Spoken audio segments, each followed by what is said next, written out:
미국이 이란 핵시설 3곳을 직접 공습하면서 중동 정세가 일촉즉발의 초긴장 상태에 돌입했습니다. 아야톨리 알리 하메네이 이란 최고 지도자는 응징돼야 한다며 첫 반응으로 보복을 시사했습니다. 미국 공습 이후 이란 의회는 호르무즈 해협 봉쇄를 의결했습니다. 세계 주요 원유 수송로인 호르무즈 해협 봉쇄가 현실화될 가능성이 커지면서 국제유가는 급등했고 산업계 우려는 커지고 있습니다. 미국의 공습에 이란이 호르무즈 해협 봉쇄 위협으로 맞대응에 나서자 코스피는 장 초반 3,000선을 내줬지만 개인들이 1조 3천억 원 이상 폭풍 매수하면서 3,000선을 지켜냈습니다. 달러 환율은 1,380원대 중반까지 치솟으며 한 달 만에 최고 수준을 보였습니다. 이재명 대통령은 과학기술정보통신부 등 11개 부처 장관 후보자들을 인선했습니다. 대내외 시급한 경제 현안 대응에 컨트롤 타워 역할을 할 경제부총리 인선은 이번에 포함되지 않았습니다.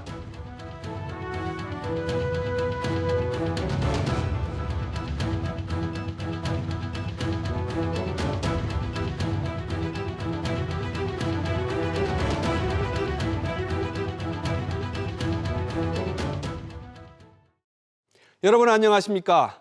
미국이 이스라엘과 이란의 전쟁에 직접 개입하면서 중동 정세가 한치 앞을 내다볼 수 없을 정도로 급박하게 됐습니다. 미국과 이스라엘은 오늘도 압박과 공습을 이어갔고 이란은 이스라엘에 대한 보복을 시사했습니다. 김종윤 기자. 네, 김종윤입니다. 미국은 이란의 핵을 포기하고 또 호르무즈 해협을 봉쇄하지 말 것을 요구했군요. 네, 트럼프 미국 대통령은 자신의 SNS에서 이란의 모든 핵시설을 기념비적으로 손상했고 표적에 정중앙을 때렸다라고 강조했습니다. 트럼프 대통령은 또 정권 교체라는 용어를 사용하는 게 정치적으로 올바르지 않지만 만약 현 이란 정권이 이란을 다시 위대하게 만들지 못한다면 왜 정권 교체가 없겠느냐라고 적었습니다. 이번 전쟁 개시 이후 트럼프 대통령이 이란의 정권 교체 가능성을 시사한 것은 이번이 처음입니다.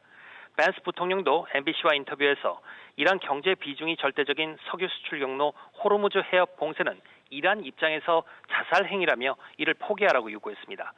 이스라엘은 공방 열 하루째인 오늘도 이란 케르만샤 미사일 기지를 공습했다고 발표했습니다. 미국이 이란 핵시설 공습 이후 하메네이 이란 최고 지도자가 첫 공식 반응을 내놨죠. 네, 이란 최고 지도자 아야톨라 알리 하메네이는 SNS에 올린 글에서 이스라엘이 엄청난 범죄를 자행했다며 응징당해야 하고 응징당하고 있다라고 밝혔습니다. 다만 미국을 직접 거론하진 않았습니다. 이에 앞서 이란 의회는 미국의 폭격에 대응하는 차원에서 호르무즈 해협 봉쇄를 의결했습니다. 다만 최종 결정은 최고 국가안보회의에 넘겼습니다. 호르무즈 해협은 산유국가 이란, 이라크의 주요 원유와 가스 수송로로 세계 원유 소비량의 약 25%, LNG 소비량의 약 20%가 지납니다. 실제로 봉쇄될 경우 전 세계 에너지 공급망에 큰 충격을 줄 것으로 예상됩니다. SBS 비즈 김종윤입니다. 보신 대로 중동 분쟁 리스크가 한층 확대되면서 국내 기업들 타격도 불가피해졌습니다. 호르무즈 해협 봉쇄 우려가 현실화될 가능성이 커지면서 국제유가는 장중 전장 대비 6% 넘게 급등했고 국내 주유소 기름값은 6주 만에 상승세로 돌아섰습니다. 글로벌 공급망 불만은 물론 중동 진출을 꾀하던 기업들의 전략에도 차질이 예상됩니다. 최지수 기자입니다. 미국의 관세를 피해 중동 공략을 가속화해오던 현대차 그룹에겐 이번 분쟁이 악재로 작용할 수밖에 없습니다. 시장의 불확실성 자체가 커지는 데다 고유가와 고물가는 자동차 소비 심리를 위축시킬 수 있습니다. 결국 중동 시장에서 수요가 또 둔화될 수가 있으니까요. 그다음에 두 번째는 자동차 공장도 이제 결국 에너지를 많이 쓰니까요. 전체적인 에너지 비용이 올라가면은 또 원가가 조금 상승할 수 있고요. 우리나라의 중동산 수입 원유의 99%가 지나오는 호르무즈 해협의 봉쇄가 현실이 되면 안 그래도 힘든 석유화학 업계에는 더 큰 직격탄으로 작용합니다. NCC라고 하는 납타 분해 공장에서 그 제품 가격을 올려야 되는데 지금 국제적으로 그 경기가 굉장히 많이 죽어 있어요. 석유화학 업계에서는 원료 가격은 올라가고 제품 가격은 올리지 못하는 아주 최악의 상황이 예상되는 거죠. 삼성전자와 LG전자 등 전자기업들도 사태가 길어지면 유가와 물류비 상승으로 원가 부담이 커질 수 있어 촉각을 곤두세우고 있습니다. 미국발 관세 충격에 상반기 우리 수출은 그나마 반도체가 버텨주며 0.9% 감소에 그쳤지만 글로벌 공급망 불안에 따라 하반기엔 더 부진한 흐름이 예상됩니다. 정부는 중동 사태 비상 대응반을 꾸리고 국제 에너지 가격과 공급망 등 24시간 모니터링 체계를 가동합니다. SBS 비즈 최지수입니다. 금융시장도 한때 큰 충격을 받았습니다. 국내 증시는 오전 한때 1% 넘게 빠졌지만 다시 회복되면서 3,000피는 지켜냈습니다. 중동 불안이 최고조인 상황에서도 동학개미들이 코스피, 코스닥 합쳐서 1조 5천억 원 넘게 폭풍 매수에 나서면서 지수를 방어했습니다. 이어서 이민우 기자입니다. 오전 중 2,970선까지 후퇴했던 코스피는 3,000선을 훌쩍 넘긴 3,014.47에 장을 마쳤습니다. 주말새 미국의 이란 핵시설 공습 소식에도 지난주 금요일보다 7포인트 정도만 떨어졌습니다. 코스닥 역시 같은 기간 0.85% 하락한 780선에 마감했습니다. 외국인과 기관의 매도세에도 개인이 2달 만에 1조 5천억 원 가까이 사들이면서 낙폭을 줄였습니다. 특히 3,000피를 사수한 데는 주요 종목의 낙폭이 크지 않았고 주도주들의 강세가 이어졌습니다. 제일 지수 망했다고 보는 거는 SK하이닉스가 아닐까 생각됩니다. 원전, 그 다음에 증권주 같은 경우는 상승 이유 자체는 그대로 계속 있는 것 같고 여러 가지 우려 요인이 있었지만 개인 투자자들이 좀 막아주지 않나. 이외에도 정부의 정책 기대감으로 네이버와 카카오 등 인터넷주들이 상승하며 낙폭을 줄였습니다. 동시에 이란이 미국에 대한 소극적인 대응에 그치자 아시아 증시 모두 개장 후 주저앉았다 회복세를 보였습니다.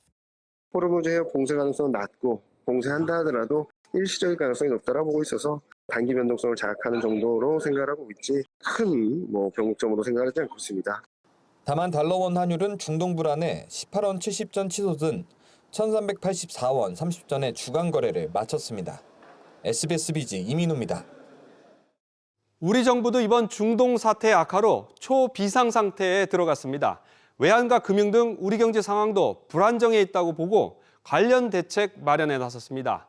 이재명 대통령은 취임 이후 처음 열린 수석 보좌관 회의에서 필요할 경우 추경안에 중동 사태에 대비한 예산을 포함시키라고 지시했습니다. 계속해서 우영준 기자입니다. 취임 이후 첫 수석 보좌관 회의를 연 이재명 대통령은 중동 상황을 매우 위급하다고 진단했습니다. 그러면서 참모진에 국내외 불안정한 경제 상황 관리 등을 당부했습니다.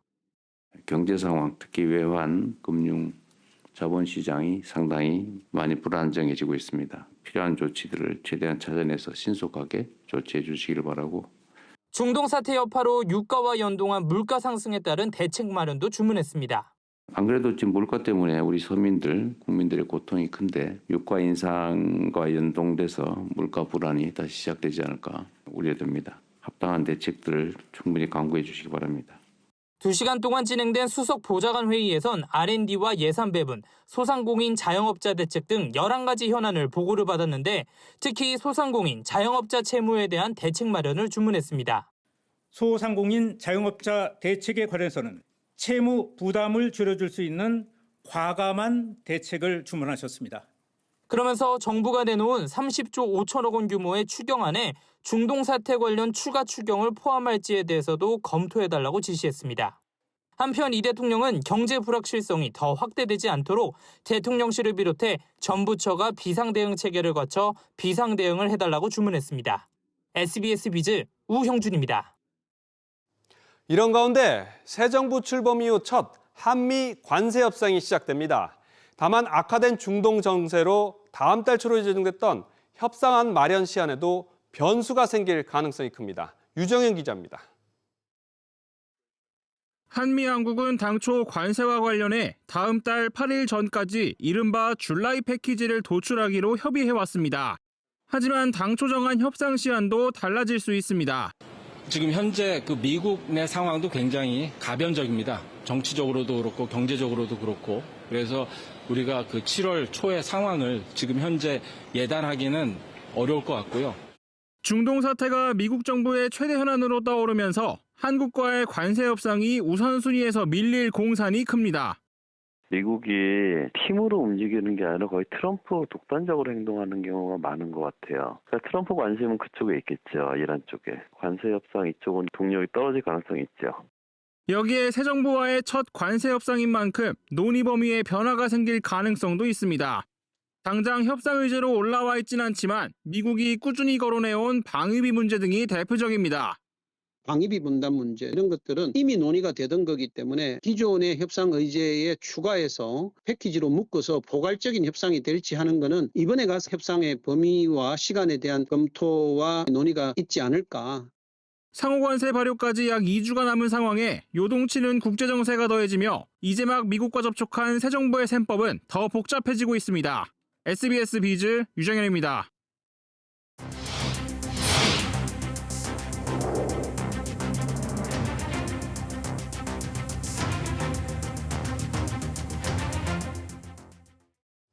서울에서 시작된 집값 상승세가 확대되면서 다음 달 예정된 부동산 대책에 과연 어떤 내용이 담길지 관심이 높습니다.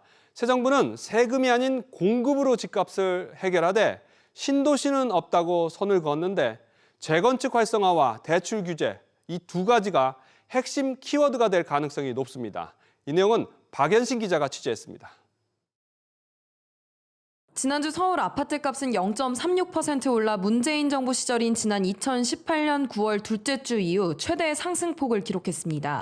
이렇게 새 정부 들어서 서울 중심으로 부동산 가격 상승세가 나타나자 시장 안정화를 위한 대책 필요성이 제기되고 있는 가운데 국정기획위원회가 부동산 대책에 대한 기조를 처음 공개했습니다. 부동산 가격을 잡겠다고 수도권 주위에 신도시를 만들거나 이런 대책들은 안 만들었으면 좋겠다 하는 부탁의 말씀 하나 드렸고 저희가 시간적 여유를 갖고 좀 더 종합적이고 거시적인 대책, 좀 근본적인 대책을 강구하도록 더 노력하겠다. 앞서 공언한 대로 4기 신도시로 불리는 공급 대책은 펼치지 않겠다는 겁니다. 결국 재건축이나 재개발 등 서울 도심 내 정비사업 활성화를 통한 공급 대책을 내놓을 가능성이 높습니다. 신도시는 토지 보상도 해줘야 되지, 선정도 해줘야지 시간이 오래 걸리고 서울과의 거리도 멀면은 그 의미가 퇴색이 돼버리거든요. 기존 서울 도심의 재개발, 재건축은 실수요자들이 원하는 지역에다가 절차만 좀 간소하고 신속하게 이제 공급이 되는 거잖아요. 추가적인 대출 규제가 이뤄질지도 관심사입니다. 다음 달 스트레스 DSR 3단계 등 대출 규제를 앞두고 5대 은행 가계대출 증가 속도는 10개월 만에 최대치를 기록 중입니다. 청년층이라든가 아니면 이제 주택을 이제 생애 최초 구입하는 분들이 대출의 규모가 줄어드니까 수요는 줄어들게 되는데 훨씬 더 비싼 고가의 어떤 그런 주택이라든가 이런 부분들은 대출 없이도 그동안 많이 거래를 했고 극단적인 양극화가 진행이 될 가능성이 많다고 봐야겠죠. 새 정부는 이르면 다음 달 중으로 주택시장 안정화를 위한 대책을 공개할 것으로 보입니다. SBS 비즈 박연신입니다. 이런 가운데 이창용 한국은행 총재가 20개 은행장들과 만나 가계대출 조절 등을 논의하고 있습니다. 또 이 총재는 이재명 정부가 추진하고 있는 배드뱅크와 스테이블코인 등 이슈도 함께 논의할 전망입니다. 현장에 나가 있는 취재기자 연결합니다. 오세영 기자. 네, 은행회관에 나와 있습니다. 오늘 간담회 막 시작을 했죠? 그렇습니다. 조금 전인 오후 5시 55분 이창용 총재가 도착하면서 은행장들과의 만찬 간담회가 바로 시작됐습니다. 그보다 앞선 오후 5시 20분부터는 은행장들끼리 매달 하는 은행권 정례 이사회가 열렸는데요. 오늘 만찬 간담회에서 이창용 한국은행 총재와 은행장들은 대내외 경제 불확실성과 지정학적 갈등, 내수 부진 등 주요 리스크를 공유하고 가계부채 관리와 실물경제 지원, 그리고 금융시장의 안정 같은 핵심 현안들에 대한 견해를 나눌 예정입니다. 특히 이창용 총재는 최근 가계대출 급증에 대한 철저한 관리를 은행권에 요청할 것으로 전해졌는데요. 이달 들어 5대 은행의 가계대출이 하루 평균 2천억 원 넘게 늘면서 지난해 영끌 광풍 수준의 급증세를 보이고 있는데요. 이 총재는 최근의 가계부채 현황을 공유하면서 금리 인하 흐름 속에 주택시장의 대출 리스크가 다시 커지지 않도록 은행권의 안정적인 관리가 중요하다는 의견을 은행장들에게 강조할 것으로 보입니다. 배드뱅크와 스테이블코인 관련 얘기도 안 할 수가 없겠죠. 그렇습니다. 우선 이재명 정부가 취약계층의 부채 원금 일부 탕감을 위해서 추진하고 있는 배드뱅크의 구체적인 시행 방안에 대한 구체적인 논의가 있을 예정입니다. 여당이 법제화에 속도를 내고 있는 스테이블코인은 외환 리스크를 줄이면서 허용 범위를 비은행으로까지 넓힐지 등에 대한 아이디어가 공유될 전망인데요. 이창용 총재가 비은행의 원화 스테이블코인 발행 허용 여부에 신중한 입장을 보여온 만큼 이를 둘러싼 은행장들과의 논의 내용에 관심이 쏠립니다. 지금까지 SBS 비즈 오수영입니다. 앞서 전해드린 대로 한미 관세 협상이 시작되는 가운데 우리 기업들의 성장성이 지난 1분기에 둔화된 것으로 나타났습니다. 관세 충격이 아직 본격화되기도 전인데 이미 철강과 건설업종 부진은 심화되고 있습니다. 신성우 기자, 먼저 1분기 우리 기업들의 성적표 어떻게 나왔나요? 네, 한국은행에 따르면 올해 1분기 우리 기업의 매출액 증가율은 2.4%로 전분기 대비 1.1%포인트 하락했습니다. 지난해 3분기부터 3개 분기 연속으로 전분기 대비 하락하고 있는데요. 건설, 철강 등 침체를 겪고 있는 업종들의 부진이 두드러진 영향입니다. 먼저 건설업종의 1분기 매출액 감소율은 8.7%를 기록했는데요. 국내 주택건설 실적의 감소와 대형 주요 프로젝트의 준공 마무리 등 영향에 3개 분기 연속 후퇴하고 있습니다. 철강 등 1차 금속 업종의 경우 중국산 저가 제품 공세에 수출 직격탄을 맞으며 성장성 지표가 뒷걸음질 쳤는데요. 향후 미국 관세 영향이 본격화되면 부진이 더 길어질 수 있습니다. 기업 규모별로는 대기업과 중소기업 모두 성장성이 둔화했는데요. 중소기업의 매출액 증가율이 더 크게 하락하며 대기업 대비 타격을 더 많이 받은 것으로 나타났습니다. 이렇게 우리 기업들 성장성은 좀 꺾였지만 그나마 수익성은 좀 개선이 됐다고요? 네, 수익성은 소폭 개선됐습니다. 매출액 영업이익률은 6%로 1년 전보다 0.6%포인트 상승했습니다. 고부가 가치 제품들을 중심으로 판매를 늘린 것이 주요했는데요. 기계, 전기, 전자 분야는 HBM, 운송 장비 분야는 LNG선 등 고부가 가치 선박의 판매가 증가하며 매출액 영업이익률이 상승했습니다. 한편 부채 비율과 차입금 의존도도 모두 하락하면서 기업 안정성 측면에서도 개선된 모습을 보였습니다. SBS 비즈 신성호입니다. 이렇게 기업들은 성장성이 둔화된 가운데 전기료 부담으로 더욱 어려운 상황에 놓였습니다. 가정용 전기요금이 2년 넘게 동결되면서 가계 부담이 한결 덜었습니다만 지난해 10% 가까이 오른 산업용 전기요금 영향으로 기업들은 재정 악화를 호소하고 있습니다. 윤재 기자, 일단 올여름 전기요금이 계속 현 수준으로 유지된다고요? 네, 한국전력공사는 연료비 조정 단가를 현재와 같은 킬로와트 시당 5원으로 유지한다고 오늘 밝혔습니다. 전기요금은 연료비 조정 요금을 비롯해 전력량 요금, 기후환경 요금 등으로 구성되는데요. 연료비 조정 단가는 3개월마다 공시가 되는데 그대로 유지가 되는 거고요. 나머지 항목이 따로 조정되지 않는다면 7월부터 9월까지는 전기요금이 동결되는 구조입니다. 주택 가정용 요금의 경우 2023년 5월 이후 동결 상태가 유지되고 있습니다. 한국전력공사 재무 상황으로 전기요금 인상의 필요성이 제기되고 있지만 정부가 물가와 민생 회복에 방점을 찍으면서 전기요금이 그대로 유지되고 있는 겁니다. 한전 재무 상황을 감안해서 지난해 산업용 전기요금을 인상했는데 이 때문에 기업들 부담은 더 커졌죠? 네, 지난해 10월 한전은 전력량 요금 조정을 통해 산업용 전기요금을 9.7% 인상했습니다. 이후 기업들은 비용 부담과 재무 악화를 호소하고 있는데요. 특히 전방위적 구조조정을 겪고 있는 석화업계와 전력 사용량이 많은 철강업계는 한시적으로라도 전기요금을 지원해주거나 감면을 요청하고 있습니다. 일부에선 한전에서 전기를 매입하지 않고 다른 도매 시장에서 직접 구매를 하는 방안도 추진 중입니다. 예컨대 한국철도공사 코레일의 경우 지난해 영업비용 6조 6,300억 원 중 전기요금이 5,700억 원에 달했습니다. 막대한 부채를 줄이고 비용을 절감하기 위해 코레일을 비롯해 기업들이 다른 구매처를 찾아 나서는 탈한전 움직임이 감지되고 있습니다. SBS 비즈 윤재입니다. 이재명 대통령이 11개 부처 장관 후보자와 국무조정실장을 인선했습니다. 과학기술정보통신부를 비롯해서 민간 출신 전문가들이 다수 내정됐습니다. 하지만 이번 인선에서는 경제사령탑 역할을 할 경제부총리 후보자 지명은 포함되지 않았습니다. 이정민 기자의 보도입니다. 네이버 출신 하정우 AI 수석에 이어 이번엔 LG 출신 백영훈 원장이 과기정통부 장관 후보자로 지명됐습니다. 배 후보자는 LG의 인공지능 엑사원 개발을 이끈 AI 분야 전문가입니다. AI 3대 강국 달성을 위해 어렵게 모신 전문가로 하정우 AI 미래기획 수석과 함께 AI 국가 경쟁력을 높일 것으로 기대합니다. 윤창열 LG 글로벌 전략개발원장은 국무조정실장으로 한성숙 전 네이버 대표이사는 중소벤처기업부 장관으로 내정됐습니다.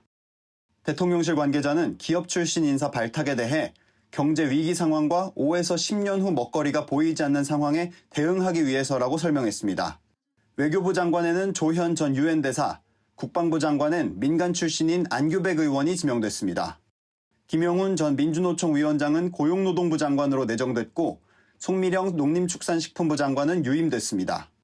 해양수산부, 환경부, 통일부, 여성가족부 장관 후보자엔 민주당 현역 의원들이 대거 지명됐습니다. 대내외 위기 대응을 위해 시급한 기획재정부와 산업통상자원부 등 경제부처 장관 인선이 빠진 데 대해 대통령실은 머지않아 발표할 것이라고 밝혔습니다. 경제부총리 겸 기재부 장관에는 구윤철 전 국무조정실장과 이호승 전 대통령 정책실장, 그리고 친명계 좌장격인 정성호 의원 등이 유력하게 거론됩니다. 기재부는 이형일 1차관이 지난 12일 취임 후 장관 직무대행을 맡고 있습니다. SBS 비즈 이정민입니다.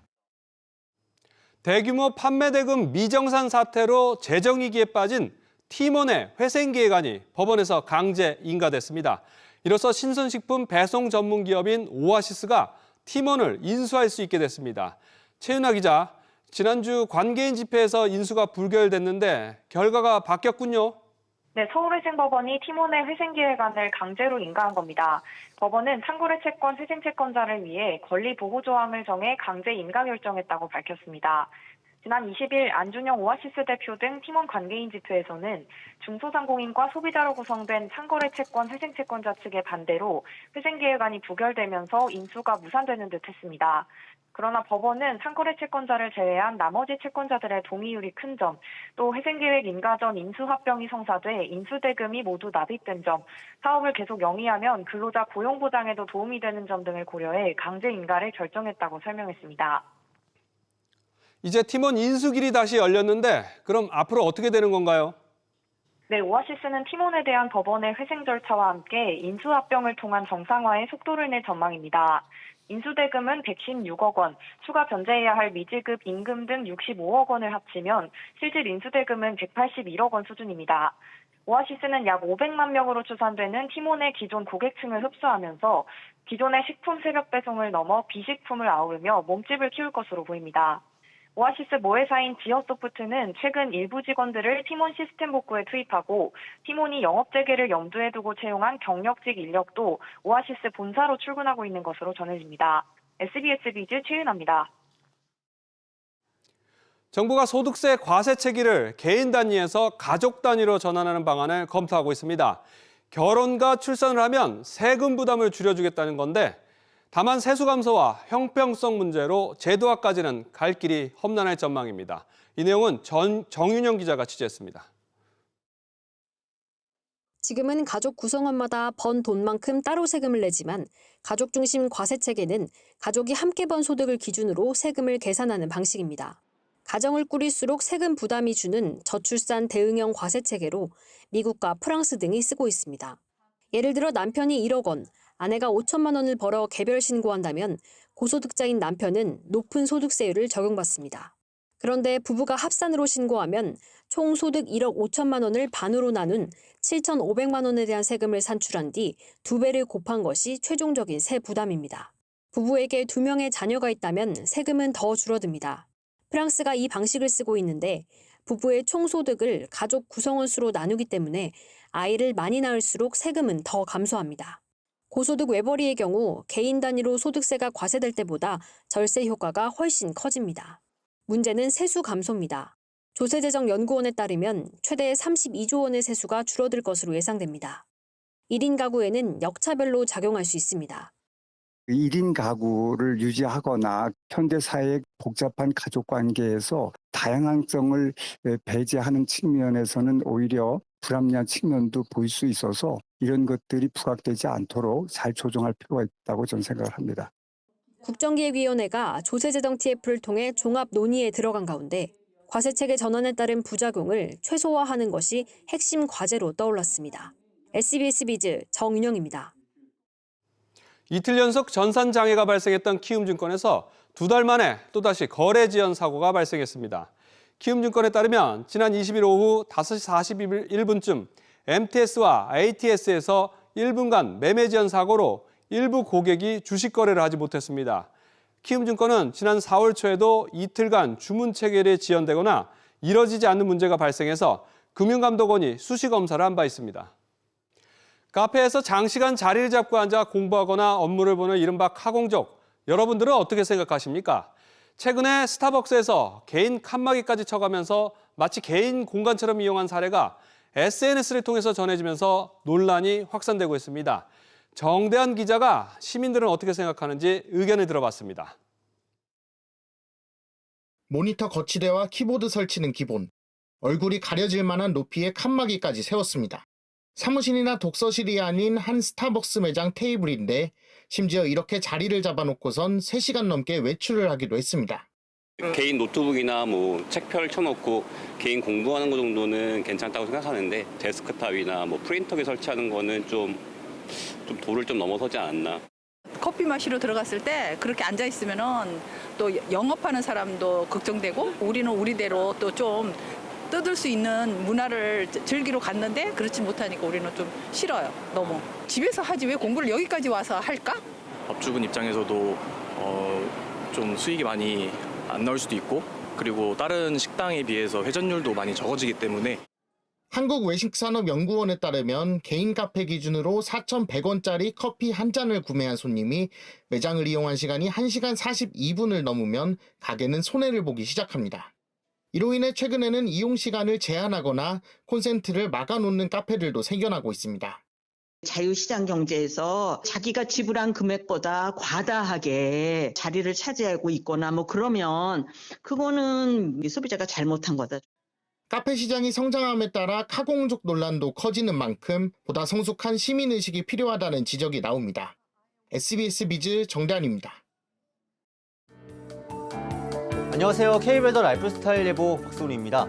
오늘 전국 대부분 지역의 하늘은 맑은데요. 남부지방은 밤부터 구름이 많아지겠고 제주도는 흐려져 비가 내리겠습니다. 이 비구름은 내일 오전 전라도와 경남에도 비를 뿌리겠고 오후에는 충청도와 경북에도 비가 내리겠습니다. 서울, 경기와 강원, 영서에는 내일 밤부터 비가 내리겠습니다. 제주에는 오늘과 내일, 그리고 전남과 경남에는 내일부터 모레까지 10에서 30, 많게는 50mm 이상 비가 내리겠고요. 그 밖에 전국에는 20에서 50, 많은 곳은 60mm 이상 비가 오겠습니다. 내일은 전국적으로 흐리고 비가 내리기 때문에 낮 기온이 오늘보다 많이 낮겠습니다. 내일 한낮 최고 기온은 서울 29도로 오늘보다 2.5도 낮겠고요. 광주와 대구는 24도에 머무르며 오늘보다 7, 8도가량 낮겠습니다. 다음은 자세한 내일의 나절별 날씨를 안내해드리겠습니다.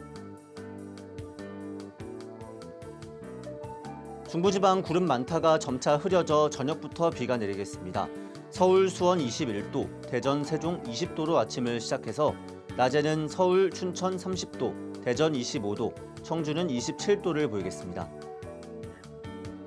동해안 지방도 점차 흐려지겠고 물질에는 저녁부터 비가 내리겠습니다. 아침 기온은 20도, 낮 기온은 23, 4도에 그치겠습니다. 남부지방 제주는 오전까지 비가 내리겠고 그 밖의 지역은 내일 아침부터 비가 계속 내리겠습니다. 한낮 최고 기온은 전주 26도, 부산 24도에 머무르겠습니다. 전해상 흐리고 비가 내리겠습니다. 물결은 잔잔합니다. 당분간 전국 하늘 계속해서 흐린 가운데 목요일에는 강원 영동에 비 소식이 있고요. 토요일과 일요일에는 중부지방을 중심으로 비가 내리겠습니다. 날씨였습니다. 월요일 저녁 뉴스 마치겠습니다. 시청해주신 여러분 고맙습니다.